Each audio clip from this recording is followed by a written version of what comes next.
बिस्मिल्लाहिर्रहमानिर्रहीम। अस्सलाम वालेकुम स्टूडेंट्स। उम्मीद है आप खैरियत से होंगे। आज हम 9th क्लास की केमिस्ट्री के फ़र्स्ट चैप्टर का तीसरा लेक्चर पढ़ेंगे जो कि है बेसिक डिफिनीशंस, जैसा कि मैटर है, एलिमेंट है, मॉलिक्यूल है, कंपाउंड है, मिक्सचर है, एटॉमिक नंबर और मास नंबर। ये आउटलाइंस है उन टॉपिक्स की जो हम डिस्कस करेंगे। पहला टॉपिक है matter. Anything that occupy space and has mass is called matter. हर वो चीज़ जो स्पेस में कुछ ना कुछ जगह घेर रही हो एंड हैज़ मास, और उसका कुछ ना कुछ वज़न हो, उसको हम मैटर कहेंगे।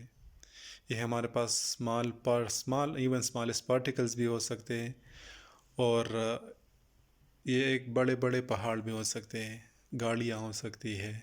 इवन ये है कि हमारे पास अर्थ, मून, जो प्लैनेट्स है, ये भी हो सकते हैं जो कि स्पेस में कुछ ना कुछ जगह घेर रही है और उनका कुछ ना कुछ मास हो।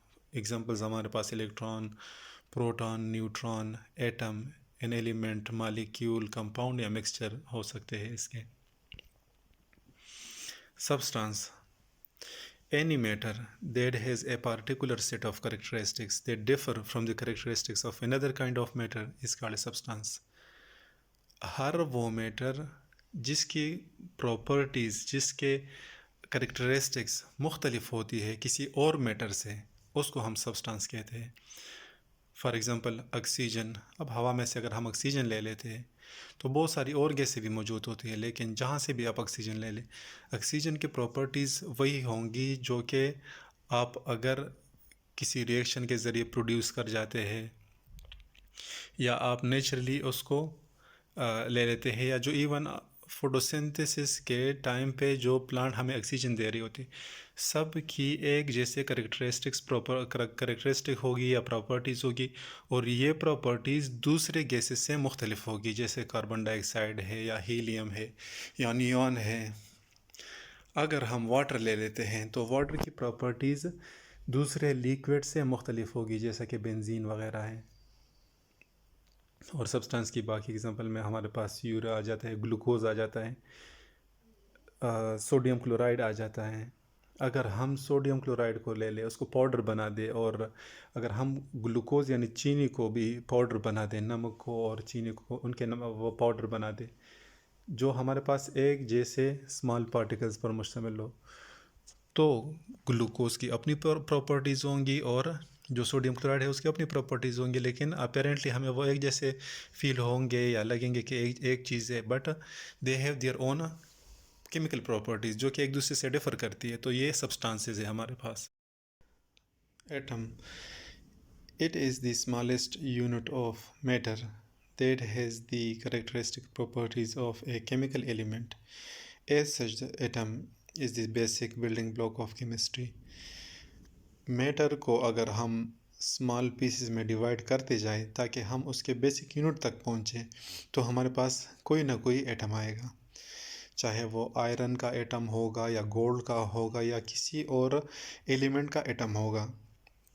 तो हम कह सकते हैं कि ये हमारे पास basic building block of chemistry भी है, और ये हमारे पास एक स्मॉलेस्ट यूनिट ऑफ मैटर भी आ जाता है, जिसके अपने करेक्टरिस्टिक प्रॉपर्टीज़ होंगे जो कि डिफ़र करते होंगे किसी और एटम से। यहाँ पर हमारे पास दो एटम्स हैं, हाइड्रोजन और हीलियम। ऊपर वाले तस्वीर में या डायग्राम में हमारे पास हाइड्रोजन का एटम है जिसके न्यूक्लियस में एक प्रोटॉन है, और जो पहला शेल है या वही इसका आखिरी भी शेल है, एक ही शेल है इसमें, और उसमें एक इलेक्ट्रॉन है। नीचे वाले डायग्राम में हमारे पास हीलियम एटम है, उसमें दो प्रोटॉन है, दो न्यूट्रॉन है न्यूक्लियस में, और शेल में दो इलेक्ट्रॉन्स है हमारे पास। Element. A substance that cannot be converted to other simpler substances is called element. हर वो सब्सटेंस जिसको हम मज़ीद और सिंप्लीफाई ना कर सके, जिसके अंदर और कोई एलिमेंट्स ना हो, सिंगल ही एलिमेंट से बना हुआ हो, तो उस सब्सटेंस को हम एलिमेंट कहेंगे। फॉर एग्ज़ाम्पल ऑक्सीजन गैस को आप ले लें या हाइड्रोजन गैस को ले लें, तो उसको जितना भी सिंप्लीफाई हम करना चाह रहे हो, अगर वो प्योर ऑक्सीजन गैस है तो वो ऑक्सीजन ही रहेगा, उसमें सारे ऑक्सीजन वाले एटम ही होंगे, और कोई एलिमेंट के एटम उसमें मौजूद नहीं होंगे, या हाइड्रोजन गैस को ले ले, या कॉपर को ले ले, आयरन को ले ले, तो आप अगर एक कॉपर की तार को या एक आयरन के रॉड को पीसीस करते जाए, अगर वो प्योर आयरन से बना होगा तो आपके पास उसमें से सिर्फ आयरन के ही एटम आपके पास मिलेंगे। तो हम कहेंगे कि ये हमारे पास एक एलिमेंट था आयरन का। Molecule, the smallest particle of a substance that has all of the physical and chemical properties of that substance। किसी भी सब्सटेंस का हमारे पास स्मॉलेस्ट पार्टिकल जिसमें हमारे पास उसके केमिकल प्रॉपर्टीज़ और फिजिकल प्रॉपर्टीज़ दूसरे से डिफर करते होंगे। Smallest particle of a substance that has all of the physical and chemical properties of that substance. Molecules are made up of one or more atoms। अब element में हमारे पास एक ही atom होना चाहिए। एलिमेंट में हमारे पास एक ही किस्म के एटम्स होने चाहिए। अब मॉलिक्यूल में हमारे पास एक एटम भी हो सकता है, एक से ज़्यादा एटम भी हो सकते हैं, और डिफरेंट एटम्स भी आ सकते हैं। मॉलिक्यूल हमारे पास एटम की तरह बेसिक यूनिट होता है, लेकिन एटम हमारे पास फ्री स्टेट में अवेलेबल हो सकता है, जैसा कि नोबल गैसेस से अवेलेबल नहीं हो सकता। तो मॉलिक्यूल हमारे पास फ्री स्टेट में अवेलेबल स्मॉलेस्ट पार्टिकल होता है, जिसकी एग्जांपल हमारे पास हीलियम, नियॉन, आर्गन, जो नोबल गैसेस है वो हमारे पास मॉलिक्यूल्स है, वो मतलब वो फ्री स्टेट में अवेलेबल हो सकते हैं। और चूँकि वो एक ही एटम वाले मॉलिक्यूल है तो उनको हम मोनो एटॉमिक मॉलिक्यूल कहते हैं। ऑन द अदर हैंड हमारे पास हाइड्रोजन है, क्लोरीन है। हाइड्रोजन बहुत ज़्यादा रिएक्टिव होता है, जैसे वो किसी रिएक्शन में प्रोड्यूस हो जाते हैं तो वो फटाफट दूसरे अपने हाइड्रोजन एटम के साथ रिएक्शन करके हाइड्रोजन का मॉलिक्यूल बनाता है, H2 बनाता है। दो हाइड्रोजन के एटम मिलके एक हाइड्रोजन का मॉलिक्यूल बनाता है। अब ये हाइड्रोजन फ्री स्टेट में अवेलेबल होता है। क्लोरीन है हमारे पास, वो भी इसी तरह रिएक्शन करके अगर प्रोड्यूस होता है किसी केमिकल रिएक्शन में तो दूसरे क्लोरीन के साथ रिएक्शन करके Cl2 का मॉलिक्यूल बना देता है और फ्री स्टेट में अवेलेबल हो जाता है। तो इसको हम डाई एटॉमिक मॉलिक्यूल कहते हैं, या पॉली एटॉमिक भी इसको कह सकते हैं। पानी का मॉलिक्यूल है H2O, जिसमें हमारे पास दो हाइड्रोजन के एटम है, एक ऑक्सीजन का एटम है, और वो एक ट्राई एटॉमिक मॉलिक्यूल बनाते हैं, और इनको भी हम फिर पॉली एटॉमिक मॉलिक्यूल्स कह सकते हैं। तो हमारे पास बेसिक जो डिफरेंस होगी एटम में या मॉलिक्यूल में, तो एटम हमारे पास स्मॉलेस्ट पार्टिकल होता है एलिमेंट का, जो कि एग्जिस्ट कर सकता हो या ना कर सकता हो फ्री स्टेट में। एग्जिस्ट जो कर सकते हैं वो हमारे पास नोबल गैसेस है, जैसा कि हीलियम, नियॉन, आर्गन, और उनको फिर हम मोनो एटॉमिक मॉलिक्यूल कह देते हैं। और जो एग्जिस्ट ना कर सकता हो फ्री स्टेट में वो हमारे पास फॉर एग्जांपल हाइड्रोजन गैस है, कि वो अगर किसी रिएक्शन में प्रोड्यूस हो जाते हैं फटाफट दूसरे हाइड्रोजन के साथ रिएक्शन करके H2 मॉलिक्यूल बना देता है। और मॉलिक्यूल वो हमारे पास फ्री स्टेट में एग्जिस्ट कर सकते हैं। मोनो एटॉमिक मॉलिक्यूल होंगे तो helium, neon, argon. Poly atomic में H2 को कर ले Cl2 या H2O वगैरह। Compound. A compound is a pure substance that consists of two or more elements held together in fixed proportions by natural forces called chemical bonds। अब एक compound हमारे पास एक प्योर सब्सटेंस होता है। अब ये स्मॉलेस्ट पार्टिकल और सिंपलेस्ट पार्टिकल ये उस कैटेगरी में नहीं आता। ये हमारे पास एक प्योर सब्सटेंस होता है जो कि कंसिस्ट होता है दो या दो से ज़्यादा एलिमेंट्स से। दो या दो से ज़्यादा एलिमेंट्स से मुख्तलिफ़ किस्म के एटम्स होंगे जो कि एक दूसरे के साथ बाउंड होंगे, एक दूसरे के साथ मिले हुए होंगे, बॉन्ड बनाया होगा एक फ़िक्स प्रोपोर्शन के साथ, और इनको बांधे किसने रखा होगा? नेचुरल फोर्सेस ने, जिसको हम केमिकल बॉन्ड्स कहते हैं। अब फॉर एग्जांपल हमारे पास H2O है, इसमें दो किस्म के हमारे पास एलिमेंट है, हाइड्रोजन का एलिमेंट है और ऑक्सीजन का एलिमेंट है। दो हाइड्रोजन के एक ऑक्सीजन का, और ये आपस में ऐसे नहीं मिले होते। कुछ फोर्सेस नेचुरल फोर्सेस होती है, इलेक्ट्रोस्टैटिक फोर्सेस होती हैं जो इनको आपस में बांधे रखे होती है या इकट्ठे रखे होती है, और उनको हम केमिकल बॉन्ड्स कहते हैं। और वो केमिकल बॉन्ड्स वो हम फर्दर नेक्स्ट लेक्चर्स में पढ़ेंगे कि इनकी अनस्टेबिलिटी की वजह से, चूँकि हमने पढ़ता हाइड्रोजन अनस्टेबल होता है, ऑक्सीजन का भी आखिरी शेल पूरा नहीं होता, वो भी अनस्टेबल होता है। तो ये स्टेबिलिटी गेन करने के लिए एक दूसरे के साथ अपने इलेक्ट्रॉन को शेयर कर जाते हैं। दूसरे अदर हैंड हमारे पास जो सोडियम क्लोराइड है, इनका भी यही हिसाब होता है कि इनके भी आखिरी शेल्स पूरे नहीं होते इलेक्ट्रॉन से, और वो स्टेबिलिटी गेन करने के लिए एक दूसरे के साथ रिएक्शन कर जाते हैं और सोडियम एक इलेक्ट्रॉन दे देता है क्लोरीन को, वो उसे एक्सेप्ट कर लेता है, पॉजिटिव नेगेटिव चार्ज आ जाते हैं इन पर, और वो पॉजिटिव नेगेटिव चार्जेस एक दूसरे को अट्रैक्ट करके अट्रैक्टिव फोर्सेस बन जाते हैं और बॉन्ड बन जाता है, और इसको फिर हम आयनिक बॉन्ड कहते हैं। तो हमारे पास फिक्स प्रोपोर्शन में नेचुरल फोर्सेस इनको बांध दे रखी होती है, इकट्ठे रखी होती है, और ये हमारे पास जो कंपाउंड होंगे ये दो मुख्तलिफ किस्म के एलिमेंट से बने होंगे। Mixture an impure substance that contains two or more pure substances that retain their individual chemical characteristics is called a mixture. Mixture खुद एक इम्प्योर सब्सटेंस होते हैं, मिक्सचर खुद एक इम्प्योर सब्सटेंस होते हैं, लेकिन that contains two or more pure substances, इसमें मौजूद होंगे, ये बना होगा दो या दो से ज़्यादा प्योर सब्सटेंसेस से, दो या दो से ज़्यादा प्योर सब्सटेंस से मिलकर बनता है एक मिक्सचर, जो कि खुद एक इम्प्योर चीज़ बन जाता है। और that retain their individual chemical characteristics, और जो प्योर दो चीज़ें मिली हुई होंगी उनके इंडिविजुअल जो केमिकल करेक्टरिस्टिक्स या प्रॉपर्टीज़ होंगे वो रिटेन होंगे, वो उनमें मौजूद होंगी।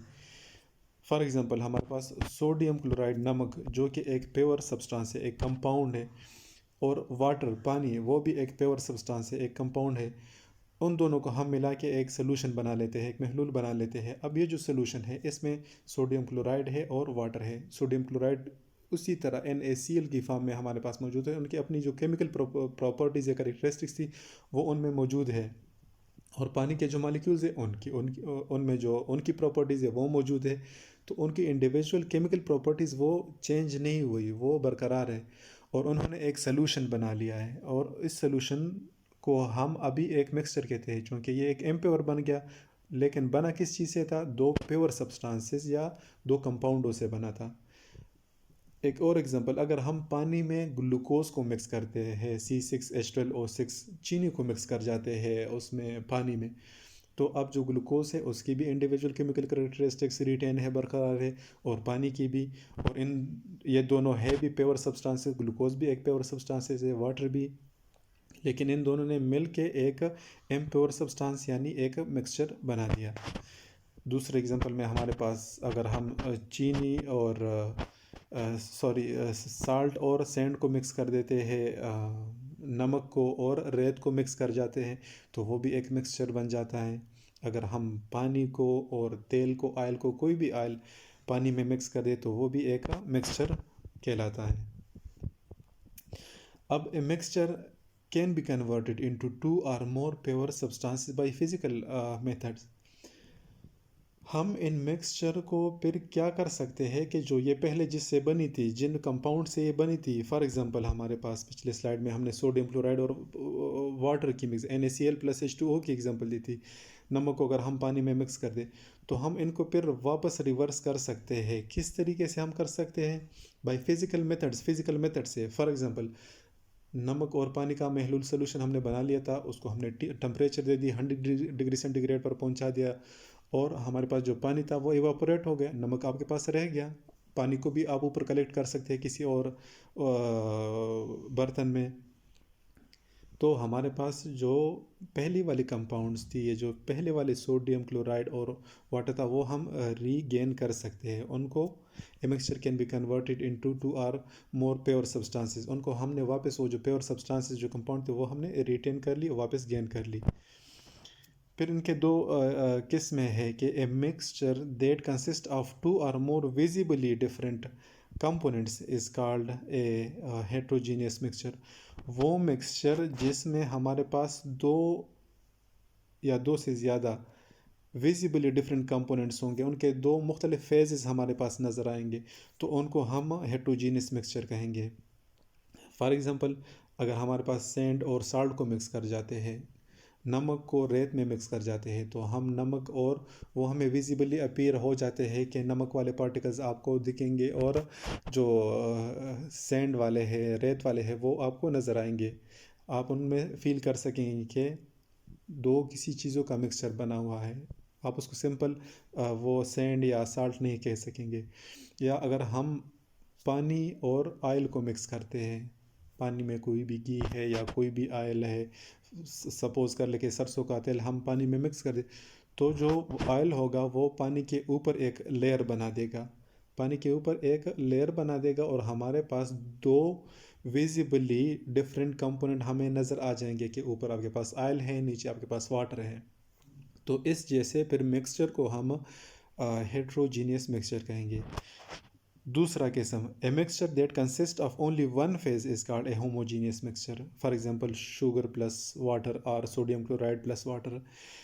दूसरा किस्म हमारे पास ये है कि अगर हम दो कंपाउंडों को या दो प्योर चीज़ों को मिक्स करके मिक्सचर बना दे और वो ऐसा मिक्सचर हो कि हमें ना फील हो कि कहाँ पे चीनी है और कहाँ पे पानी है, या कहाँ पे सोडियम क्लोराइड यानी नमक को आपने पानी में मिक्स किया है तो कहाँ पे नमक है और कहाँ पे पानी है।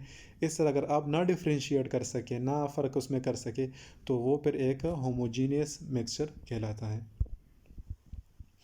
Atomic number, the number of protons present in the nucleus of an atom is called atomic number। अब पीरियोडिक टेबल में जो भी अरेंजमेंट हुई है एलिमेंट्स की, एटम्स की, वो हमारे पास एटॉमिक नंबर के बुनियाद पर हुई है। जहाँ पे हाइड्रोजन के ऊपर हमें 1 नज़र आता है, हीलियम के ऊपर 2, लिथियम के ऊपर 3, ये हमारे पास एटॉमिक नंबर है। और एटॉमिक नंबर कहते किसे हैं? हर एक एटम के न्यूक्लियस में प्रोटॉन्स और न्यूट्रॉन्स होते हैं और बाहर जो शेल्स होते हैं वहाँ पर इलेक्ट्रॉन्स हमारे पास रिवॉल्व करते होते हैं। तो जो न्यूक्लियस में जितने प्रोटॉन्स होंगे, सिर्फ प्रोटॉन, बाकी कोई चीज़ नहीं है, ना इलेक्ट्रॉन ना न्यूट्रॉन, जितने प्रोटॉन्स होंगे न्यूक्लियस में वही हमारे पास उस एटम का एटॉमिक नंबर भी होगा। या फॉर एग्जांपल हमारे पास हाइड्रोजन के एटम के न्यूक्लियस में हमारे पास एक ही प्रोटॉन होता है, हाइड्रोजन के न्यूक्लियस में एक ही प्रोटॉन होता है, तो इसका एटॉमिक नंबर 1 हो गया। हीलियम के न्यूक्लियस में हमारे पास 2 प्रोटॉन 2 न्यूट्रॉन और बाहर शेल में 2 इलेक्ट्रॉन होते हैं, लेकिन हमारा काम सिर्फ प्रोटॉन के साथ है, तो प्रोटॉन 2 है हीलियम में, तो 2 इसका एटॉमिक नंबर हो गया, एंड सो ऑन बाकी एलिमेंट्स का भी। अब mass number, the total number of protons and neutrons in an atom is called mass number. Mass number में अब हमारे पास जो न्यूक्लियस है वहाँ पर जो प्रोटॉन थे और जो न्यूट्रॉन थे, उन दोनों को जमा करके हमारे पास मास नंबर बन जाता है।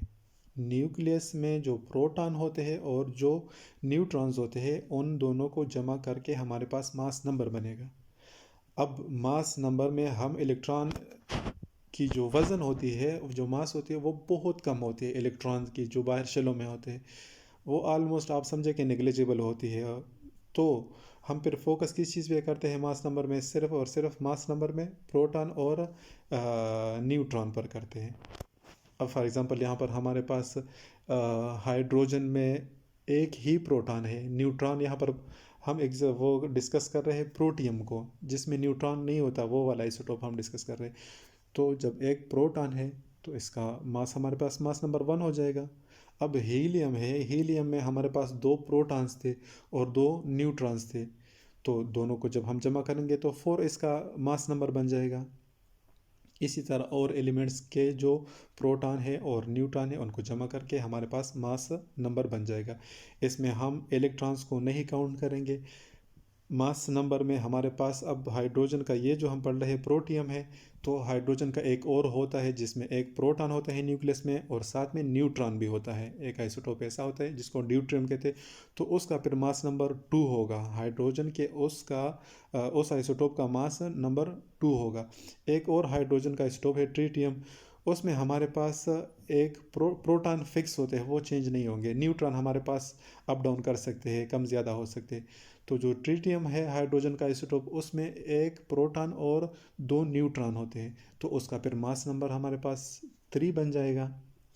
और मुख्तलिफ एटम हैं जिनके आइसोटोप से कार्बन वगैरह के, क्लोरीन या यूरेनियम वगैरह के, तो उनके फिर मासेस 2-3 मास नंबर आपके पास आएंगे। जिस तरह हाइड्रोजन का एक का 1 AMU है, 1 मास नंबर है, दूसरे का 2 है, तीसरे का 3 है। अब जहाँ पर रिलेटिव एटॉमिक मास है वो नेक्स्ट टॉपिक में पढ़ेंगे, जिसमें हम फिर इनको प्रॉपर रिलेटिवली मैयर करते हैं किसी और एटम को स्टैंडर्ड बना के।